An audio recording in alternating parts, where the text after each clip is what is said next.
Hey folks, welcome back. So this is part 2 in wiring a vintage hot rod series, and step 2 is prepping. So we got a general idea of what we want the car, or what the car needs from a wiring standpoint. So now it's time to get into the details of prepping everything for the actual wiring job.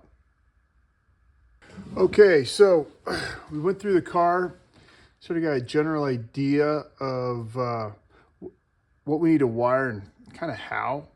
So the next step is to make a list. So this list is for the 36 5-window that's just off camera right now.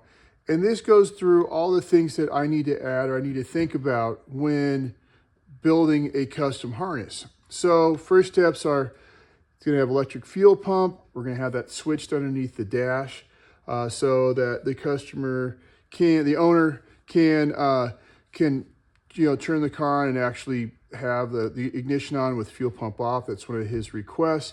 Also, the electric fan it's going to have a thermal switch and an override switch in the dash. Interior dome light. So we're going to have a dome light that's going to be have a simple switch. We've got an old school turn signal, which I'll bring this on camera, which is this guy here. This is an old Chieftain signal.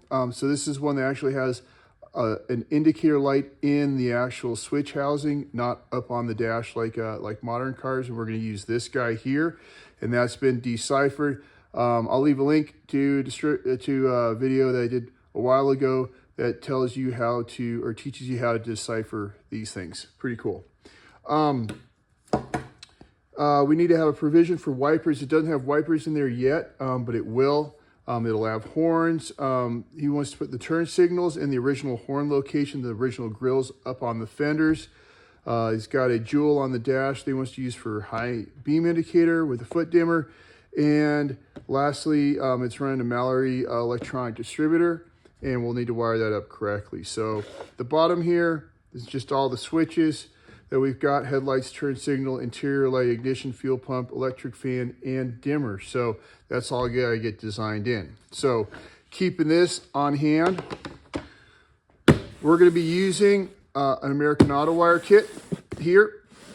This is the Route 9. I don't know if that shows up or not on camera, but this is one of my preferred kits to use. When I'm building harnesses, if it's a simple hot rod, I generally go with a simple kit like this Route 9. It's got 9 circuits. If it's going to be something that's more elaborate or complex and it needs a custom kit, then you're looking at some of the Builder series.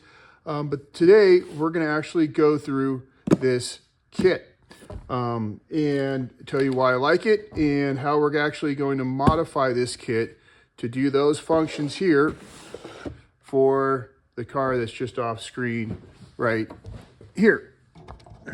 That guy right there. We're going to start with the fuse panel, and then we're going to go through this guy here and then put all of these things that we had talked about earlier, all these items that we need to design that into this kit. So that's the next step. You need to look at this system here and go, okay, what parts of these system am I using and what parts am I not? Like in this case, in this 36, we know that, as I talked about earlier, I'm going to have to modify this because that affects how my turn signal and my turn signal lines, that's going to get modified. I will have it, I'm going to have left and right side tail light assembly. I'm going to have I do have a fuel gauge sender. I do have a switch. We're going to have a dome light, but they're not going to be on contactor switches. They're actually going to be on a toggle switch, and it may or may not be, depending on the light switch that I have, it may or may not be triggered off the ground. So we're going to get to that one as we go. Over here, what's nice is this sets you up for like any type of aftermarket system. Now, on this car, pretty much everything's mechanical. There's just a couple of gauges that I have to provide power to, so I'll just have to, I'll have to modify that accordingly. You can see this one doesn't have a heater. It's just a simple hot rod, but it will have a windshield wiper motor.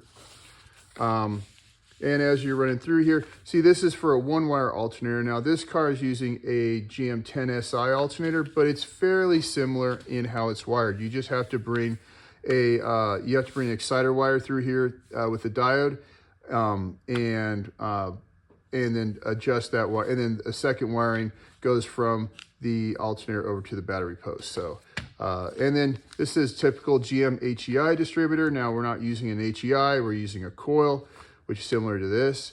And then you'll see other things like the oil pressure. This is for an electric oil pressure switch and water temperature switch, so or sender, if you will. I don't know why they say switches on them because they're actually senders, but these lines are going to get repurposed because the lines that are in this car are mechanical. So just gives you an idea of what you've got here, and you have to, their next step then is to take this whole thing and modify it to what we need. So I got to take this, look at the car, look at this, look at my little attack plan, and then start drawing on here, and probably use some extra paper as well to figure out how I'm going to wire up this whole system.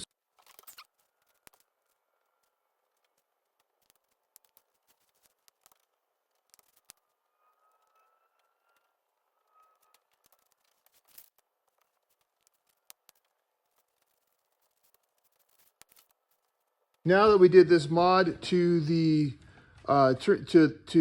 fuse panel or fuse box, now we've got to figure out what we're going to do with the rest of these lines and which ones do we need and what functions that we want to have for each one.